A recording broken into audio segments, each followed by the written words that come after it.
नमस्कार विद्यार्थी मित्रांनो, स्वागत आहे तुमचं आमच्या आपल्या लाडक्या यूट्यूब चॅनलमध्ये, ज्याचं नाव आहे अग्निपंख क्लासेस मुरुड. विद्यार्थ्यांनो, आपण काही डेली यूजेस सेंटेन्स या वाक्यांचे व्हिडिओ अपलोड करत आहोत. याचा फायदा आपल्या दैनंदिन जीवनामध्ये असा आहे की ज्यांना इंग्रजी शिकण्याची आवड आहे अशांसाठी हे फायदेशीर आहेत. आणि विशेष म्हणजे आपल्या या व्हिडिओसाठी कुठल्याही प्रकारची फी आपण आकारत नाही आहेत किंवा हे जे व्हिडिओ आहेत हे व्हिडिओ तुम्हाला फ्रीमध्ये पाहायला मिळतात.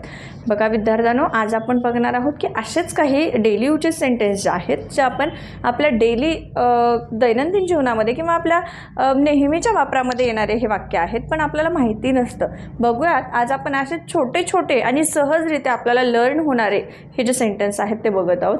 त्यामध्ये पहिलं सेंटेन्स काय आहे बघूयात. कम इन, आत या. आता आत या, बाहेर जा, हे घ्या, ते घ्या, हे इथं ठेवा, तिथं ठेवा, हे साधे साधे छोटे छोटे वाक्य आहेत जे आपण नेहमी दररोज दिवसातून खूप वेळा बोलत असतो. तर यासाठी मग आता हे जे वाक्य आहेत हे आपण बोलत असतो, पण हे वाक्य बोलत असताना जर आपल्याला इंग्रजी बोलायचे असेल तर यामध्ये अगदी छोटे 2-2 अक्षराचेच किंवा 2-2 शब्दाचेच हे वाक्य बनत असतात, पण हे आपल्याला माहिती नसतं. आता आत या असं जर एखाद्याला म्हणायचं असेल तर कम इन खूप छोटासा हा वर्ड्स आहे किंवा सेंटेन्स आहे आणि यामध्ये आपण बोलू शकतो कम इन, आत या. त्याच्यानंतर टेक इट, हे घ्या, टेक इट, हे घ्या असं जर एखाद्याला म्हणायचं असेल तर आपण काय म्हणू शकतो. टेक इट, आत या. कम इन अँड टेक इट, आत या आणि हे घ्या. म्हणजे इथंच आपण पूर्ण व्यवस्थित वाक्य बोलू शकतो. गो देअर, तिकडे जा. आत या, हे घ्या आणि तिकडे जा. बघा कसं एकदम व्यवस्थित आहे ते. Come in and take it, go there. आत या, हे घ्या आणि तिकडे जा. गो देअर म्हणजे तिकडे जा. बी सीटेड, बसा. कोण आले. कम इन, बी सीटेड प्लीज. आत या आणि तुम्ही बसा. ठीक आहे. त्याच्यानंतर आहे बघा गेट रेडी, तयार व्हा. आपण नेहमी कुठं धावपळीच्या युगामध्ये सतत आपल्याला नेहमी प्रेझेंटेबल राहायला पाहिजे, बरोबर आहे.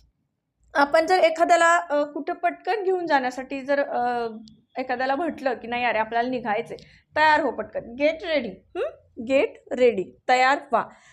टेक आउट द बुक, पुस्तक काढा. आपण क्लासमध्ये असो, स्कूलमध्ये असो किंवा घरीच मुलांचा होमवर्क वगैरे घेतोय त्यावेळेला पुस्तक काढ असं आपण आपल्या विद्यार्थ्यासोबत किंवा आपण आपल्या मुलांशी, घरातील प्रत्येक छोट्याशा व्यक्तीशी आपण जर असे काही वर्ड्स किंवा सेंटेन्स सतत बोलत राहिलो तर त्यांच्या कानावर सुद्धा हे जे काही शब्द आहेत ते पडणार आहेत आणि त्यांना सुद्धा सवय लागणार आहे इंग्रजी बोलण्यासाठी. आता पुस्तक काढ हे आपल्याला आपल्या विद्यार्थ्यांना किंवा होमवर्क घेत असताना आपल्याला बोलायचं असेल तर आपण सहज बोलू शकतो. Take out the book, open your book. तुझं पुस्तक काढ, तुझं पुस्तक उघड.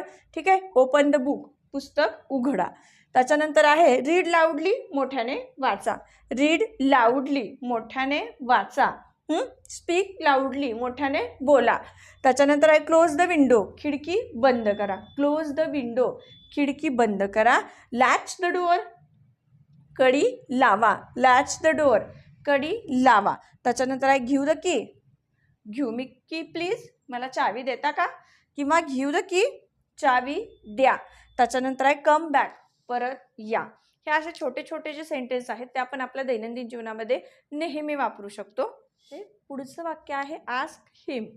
आस्क हिम म्हणजे त्याला विचारा, त्याला विचारा. असं हे छोटंसं आणि नेहमी सतत बोललं जाणार आपल्या डेली यूजेस सेंटेन्समध्ये येणारं हे सेंटेन्स आहे. तर त्याला विचारा किंवा तिला विचारा असं जर का आपल्याला म्हणायचं असेल तर आस्क हिम, आस्क हर, त्याला विचारा किंवा तिला विचारा. त्याच्यानंतर गेट अप, गेट अप, उठा तुम्ही, उठा असं आपल्याला प्रत्येकालाच म्हणावं लागतं. मग गेट अप हा छोटासा शब्द आहे आणि यामुळं आपलं एक सेंटेन्स पूर्ण होणार आहे. फक्त उठा असं म्हणायचं असेल कोणाला तर आपण गेट अप असं छोटासा शब्द आपण वापरू शकतो. नंतर त्यांना बोलवा, कॉल देम, कॉल देम, त्यांना बोलवा असं जर आपल्याला एखाद्याला म्हणायचं असेल तर कॉल देम हे वाक्य आपण बोलू शकतो.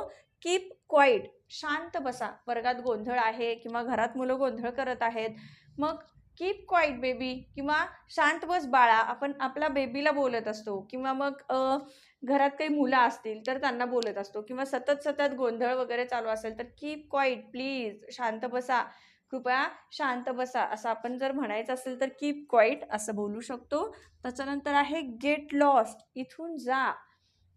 एखाद्याला बोलायचं आपल्याला सतत म्हणजे एखादा चिडखोरी स्वभाव झाला असेल किंवा कोणाला काही सांगायचं असेल, नाही अरे आता माझी बिलकुल इच्छा नाही आहे बोलण्याची, तू इथून निघून जा, इथून गेलेला बरं राहशील, इथून जा, असं जर एखाद्याला म्हणायचं असेल तर get lost, please get lost, please कृपा करून तू इथून आता जा, गेट लॉस्ट. त्याच्यानंतर आहे गेट डाऊन, खाली उतरा. इथून जा, गेट लॉस्ट, खाली उतरा, गेट डाऊन. त्याच्यानंतर बाहेर जा, गेट आऊट. म्हणजे बघा किती साधे आणि सोपे वाक्य आहेत. गेट लॉस्ट, इथून जा. त्याच्यानंतर आहे गेट डाऊन, खाली उतरा, आणि गेट आऊट, बाहेर जा. Switch on the TV, TV चालू करा. स्विच ऑन द टीव्ही म्हणजे टीव्ही चालू करा. Switch on the radio, radio चालू करा. ठीक आहे. त्याच्यानंतर आहे इन्क्रीज द व्हॅल्यूम, आवाज वाढवा. Increase the volume. आजी आजोबा घरात टीव्ही पाहत असतील, मोबाईलवर एखादं भजन वगैरे ऐकत असतील, ते म्हणत असतात बघा की नाही आम्हाला ऐकायला येत नाहीये, आवाज वाढवा. मग आजी आजोबा जर आपल्यासोबत इंग्रजी बोलायला तयार असतील तर आपण त्यांना असे वाक्य सांगू शकतो. ठीक आहे. इन्क्रीज द व्हॅल्यूम, आवाज वाढवा. इन्क्रीज द व्हॅल्यूम, आवाज वाढवा. त्यानंतर आहे reduce the speed, reduce the speed, वेग आवरा किंवा वेग कमी ठेवा किंवा वेग कमी करा किंवा जास्त वेग आहे तो कमी करा. Increase reduce the speed. त्याच्यानंतर आहे टेक ऑफ युअर शूज, चप्पल काढा.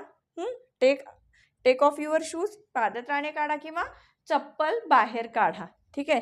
त्याच्यानंतर give me a glass of water, give me a glass of water, मला एक ग्लास पाणी द्याल का. गिव्ह मी एक कप टी प्लीज, मला एक कप चहा द्याल का. म्हणजे आपल्याला जर काही मागायचं असेल तर आपण प्लीज हा शब्द वापरायला पाहिजे. Give me a 1 glass water please, give me a glass of water please. Convey him, त्यांना कळवा.